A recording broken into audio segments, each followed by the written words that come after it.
trust in God, my Savior, the one who will never fail.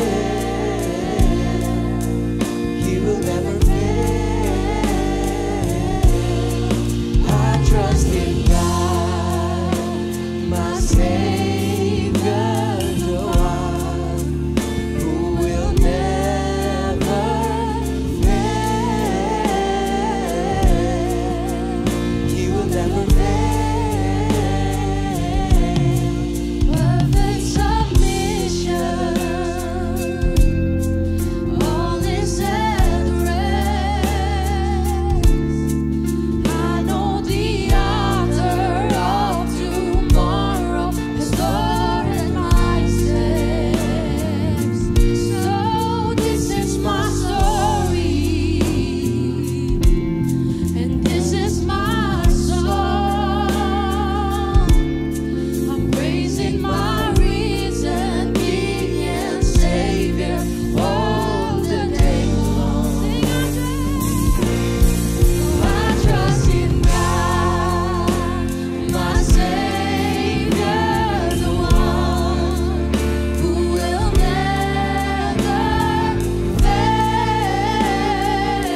the Lord, and He heard, and He answered. That's why I trust Him. That's why I trust in God. Terima kasih Tuhan. Tuhan, kami mengucap syukur. Sebentar Tuhan, kami mau bahas firman Tuhan yang ada. Tuhan memberkati setiap kami dengan hikmat daripada Tuhan, sehingga kami mengerti apa yang Tuhan maksudkan dalam kehidupan kami, dan kami semakin sarah serupa dengan Kau. Dalam nama Yesus Kristus, haleluya. Amin. Oke, Kak Felix mau tanya dulu. Pernah nggak kalian dalam konteks sebulan ini kan ngomongin family? Pernah nggak dalam keluarga, baik keluarga di rumah beneran maupun keluarga dalam pertemanan atau persahabatan yang Tuhan izinkan ada bersama-sama dengan kita semua, pernah nggak gini? Diomongin sama teman, pernah nggak? Dihianatin sama teman, pernah nggak? Dibohongin sama teman, pernah nggak? Rasanya gimana? Sakit banget, ada kata banget lagi, ada sakit banget. Pengen balas gak? Iya, kecenderungan kita ketika kita ngalamin sebuah kepahitan, kesakitan, bawaannya pengen bales. Tapi Tuhan ngajarin kita untuk apa? Nah, itu tahu. Untuk ngampunin. Nah, pertanyaannya, kita pernah ngobrol sama Tuhan gini gak? Tuhan serius nih ngampunin dia nih. Tuhan serius nih, bener-bener maafin dia nih. Dia jahat banget sama aku, bener nih ngampunin. Aku tuh sedih banget loh, aku tuh sakit banget loh, beneran ngampunin. Pernah ngomong gitu gak? Pernah ngerasa kepikiran gitu gak? Nah, kita mau belajar sama-sama yang teman-teman baca tadi di Matius 18 ayat 21 sampai 35. Jadi firman Tuhan bilang judulnya, Kak Felix kasih judul Forgive to Grow. Nah, pertanyaannya tadi kalian kan sudah baca sama-sama, semuanya udah baca, bener ya, udah baca ya? Kita coba bagian observasi dulu, berarti lihat dari firman Tuhan yang kalian baca, judul perikopnya apa? Perumpamaan tentang pengampunan. Sepakat semua kita bacanya sama, gak ada yang salah kan bacanya kan? Iya dong, gak ada yang salah kan? Perumpamaan tentang pengampunan. Sama bilang Kak Felix, pengampunan. Nah, ada berapa orang di situ yang tokoh lagi saling membicarakan, saling berbicara? Tokohnya ada berapa? Siapa aja? Petrus sama Tuhan Yesus, berarti ada berapa? Oke, bentar. Ada Petrus dan ada Tuhan Yesus, gitu ya. Ada Petrus, ada Tuhan Yesus. Nah, Petrus tanya sama Tuhan Yesus apa? Ayatnya bilang apa?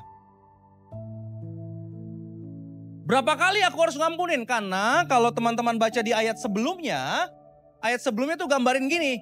Tentang, coba dibaca perikop di sebelumnya. Tentang menasehati saudara. Bener gak?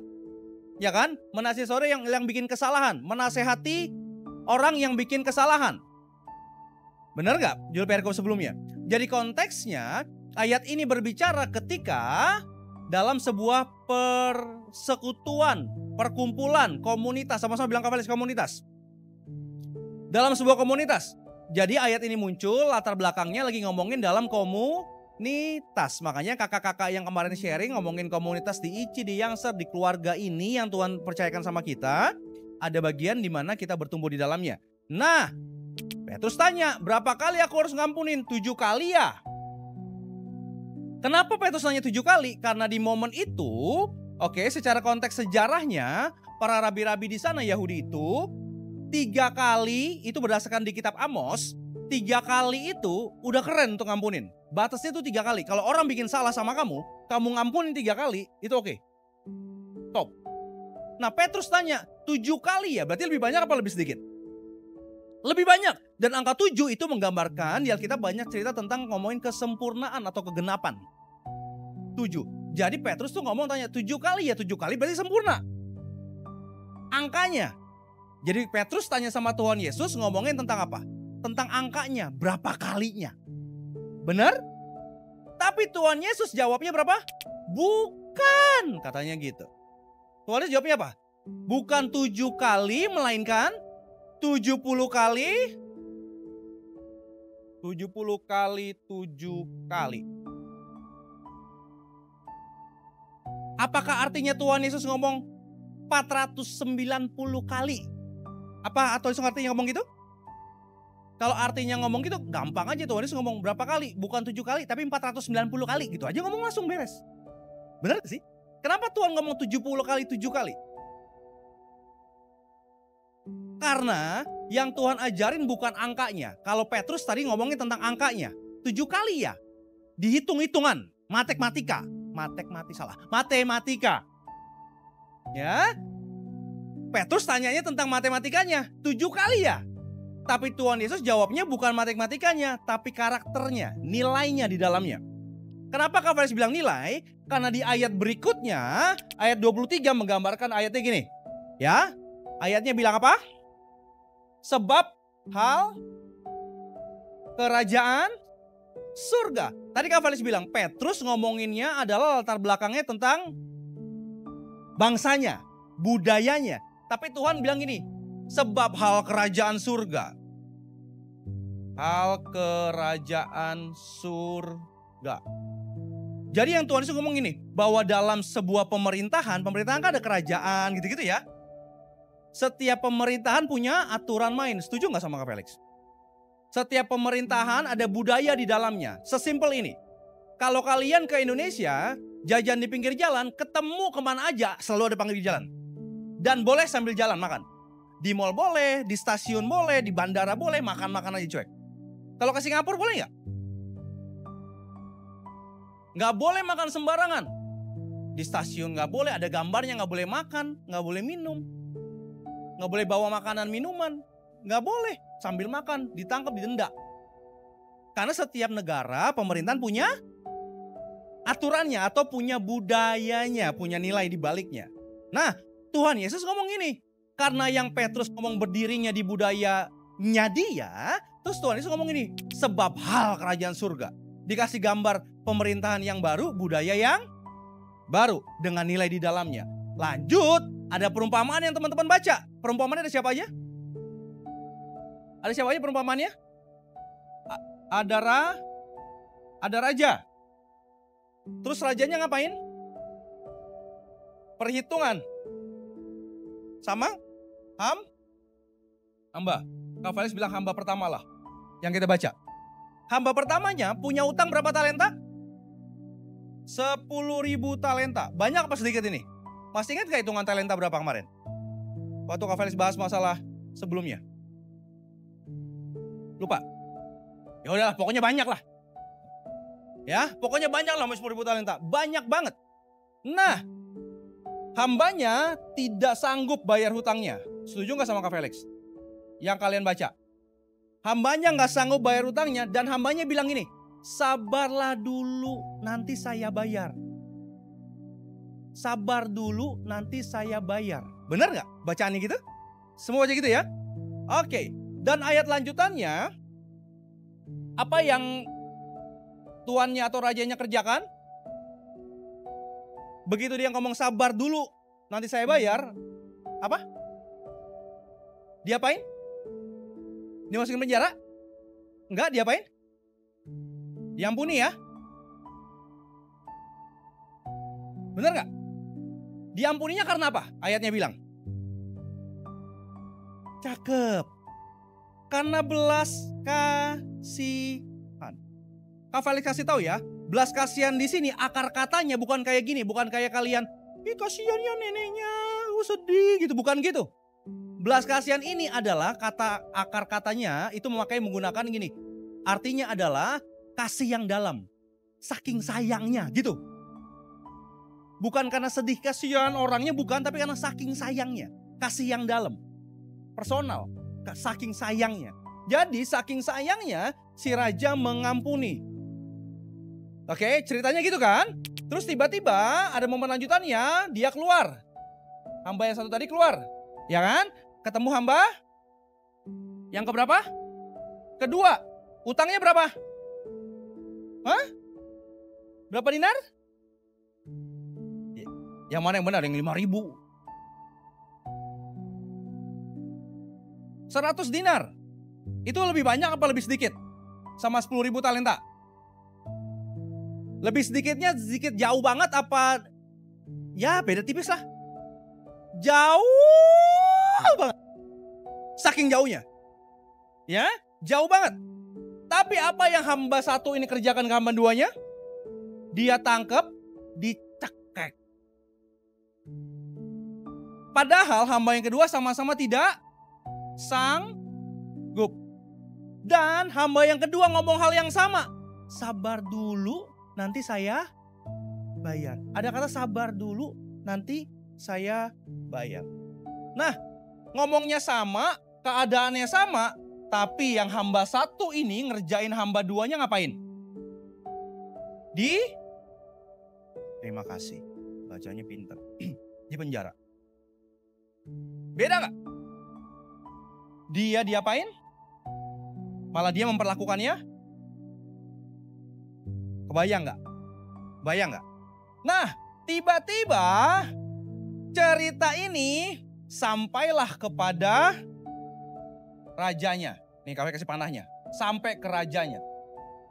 Lalu rajanya panggil hambanya tadi terus ngomong apa kata-katanya awalnya?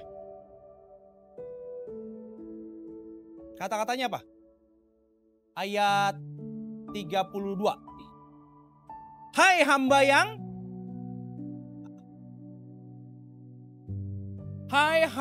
yang jahat. Pertanyaan Kak Felix, apa yang jahat? Kenapa dia disebut hamba yang jahat? Bukan karena dia memenjara, bukan. Tapi karena dia tidak melakukan apa yang dia dapatkan. Karena dia sudah diapain tadi? Diampuni, malah dia jahat sama orang, penjarain orang. Jadi kata hamba yang jahat, hai hamba yang jahat, bukan karena dia penjarain orang, karena normal atau hukumnya itu memang begitu. Kalau kalian punya hutang, normalnya mesti diapain? Dilunasin atau dibayar, itu normalnya gitu. Ada di sini yang mau diutangin tapi nggak usah dibayar, nggak apa-apa? Nggak ada yang mau kan? Ya jangan angkat tangan juga nanti pak diutangin sama teman-temanmu. Kita semua kalau namanya orang utang pasti pengennya dibayar. Kita akan tagih, bayar nggak utangnya? Apa yuk kita perlu duit? Bayar nggak sekarang? Gue perlu duit. Bener gak? Tapi kenyataannya di momen ini gitu ya dilanjutin. Dia nggak mampu bayar, dia dipenjara. Itu normal nggak sebenarnya? Oh ya, orang punya utang normalnya bayar. Tapi orang punya utang nggak mau bayar, berarti normal pakai hukum yang berlaku dia masuk penjara. Normal. Sehingga ini bukan berupa kejahatan sebenarnya. Jadi kejahatan utamanya bukan karena masukin penjara. Kejahatan utamanya seperti yang kita dibilang adalah ketika dia tidak melakukan apa yang dia dapatkan. Sampai sini ngerti? Oke? Hamba yang jahat, lalu ayat 34. Dia akhirnya apa? Dikasih ke siapa? Jo sampai utangnya lunas. Teman-teman ini gambarin apa sih sebenarnya? Ada yang tahu gambarin apa sebenarnya? Tuhan ngajarin apa berarti? Kak Felix tanya tadi. Perumpamaan itu kan menggambarkan sesuatu, benar ya? Raja menggambarkan siapa?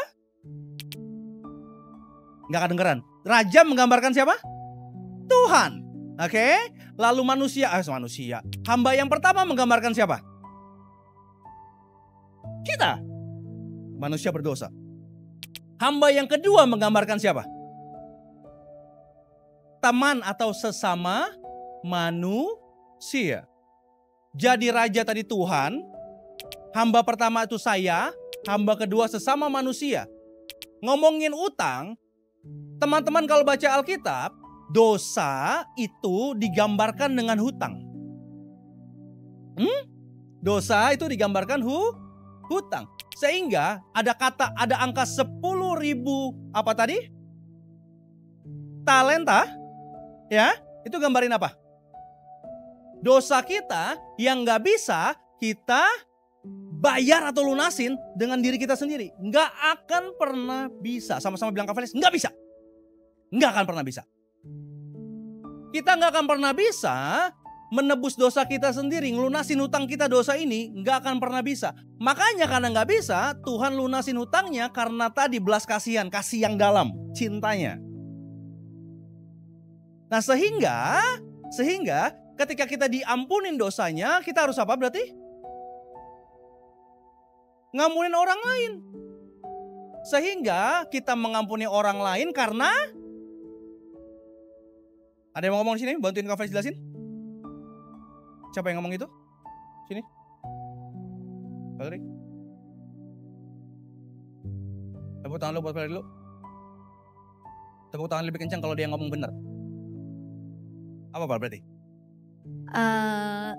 Kita harus mengampuni sama karena Tuhan terlebih dahulu memilih untuk mengampuni kita.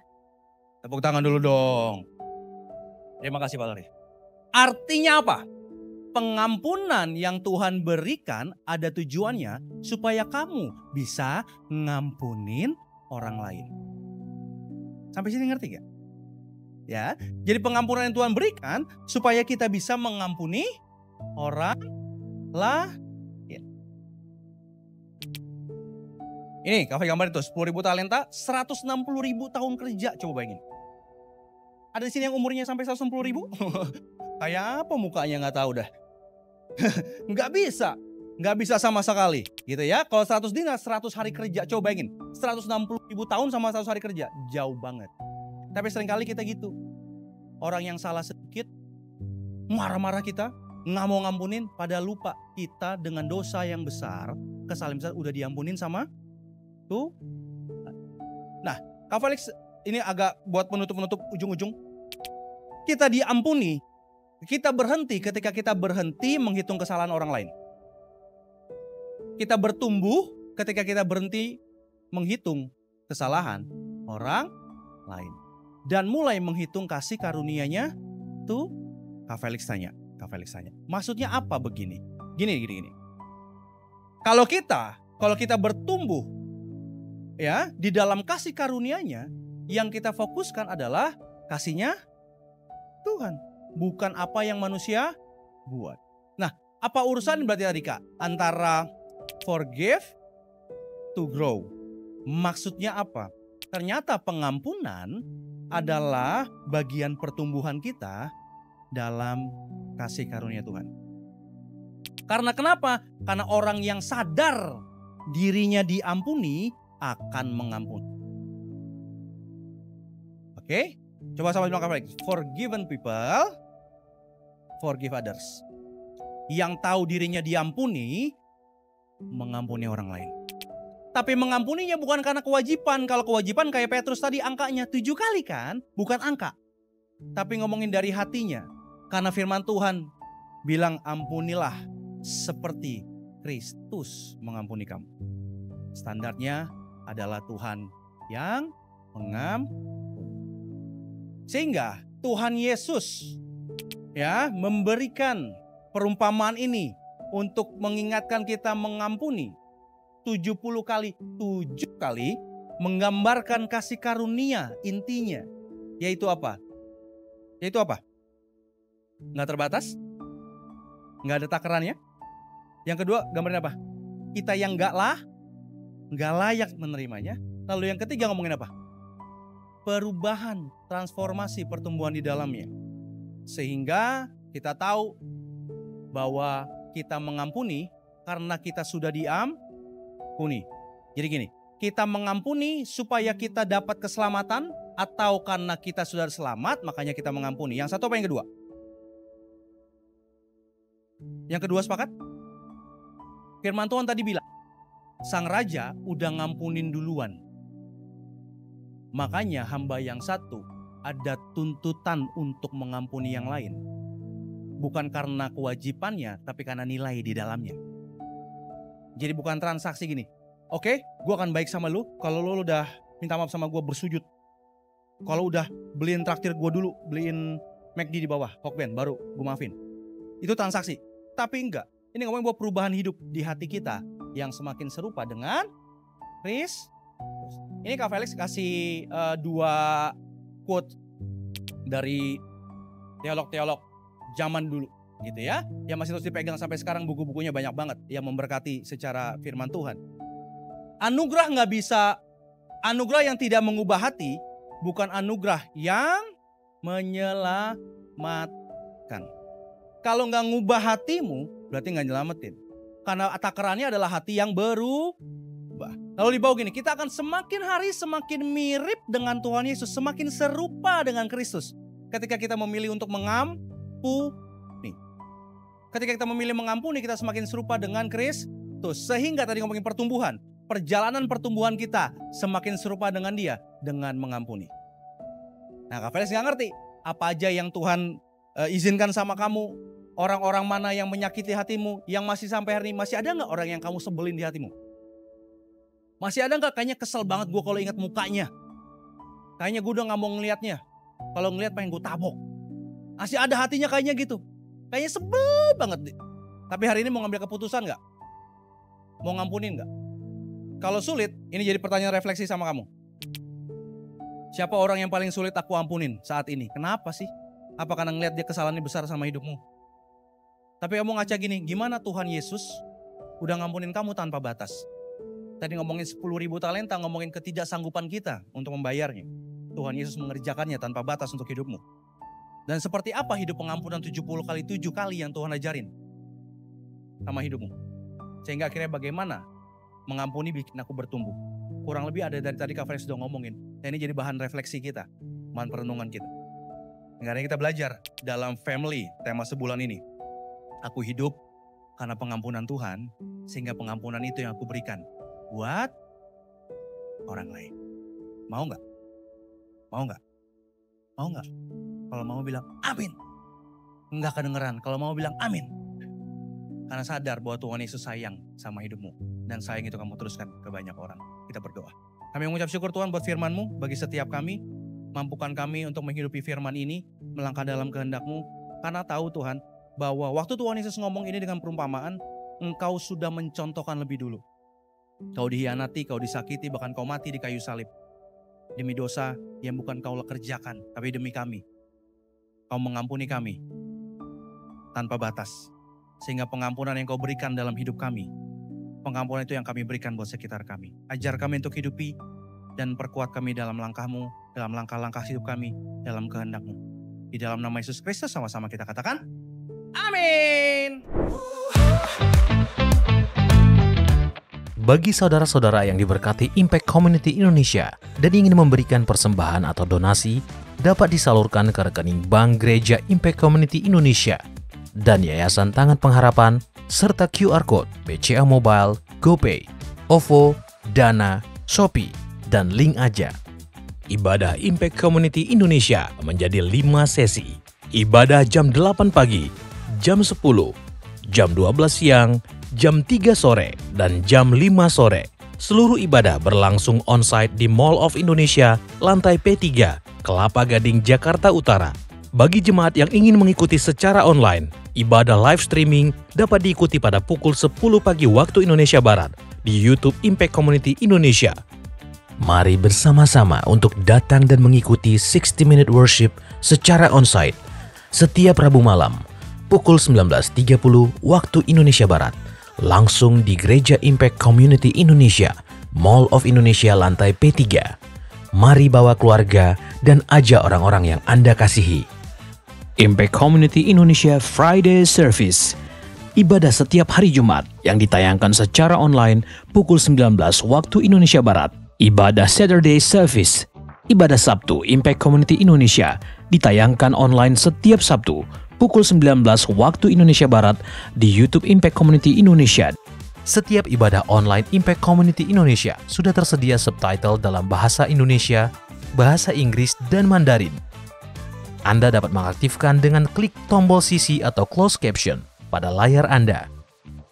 Spesial bagi kaum muda, ibadah Impact Youth pukul 17 waktu Indonesia Barat di Mall of Indonesia lantai P3. Bagi jemaat di luar kota Jakarta dapat menyaksikan ibadah youth secara online di YouTube Impact Community Indonesia.